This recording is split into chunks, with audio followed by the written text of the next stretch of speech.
Biraz gırgır şamata olsun dedim ya. Neşe olsun biraz.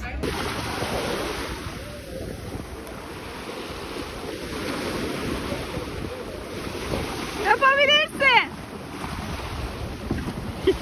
Ya böyle bir şey olabilir mi ya? Ya böyle bir şey olabilir mi ya? İstediğimiz gibi gitmedi işler. Gitmedi. Biz böyle mi olsun isterdik? Gelişimize bakın, geldiğimiz duruma bakın.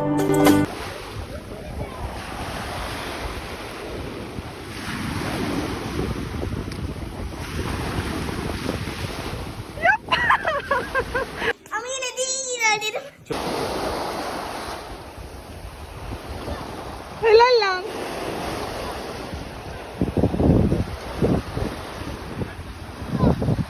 Selam sana imparator! Selam sana imparator! Selam sana imparator!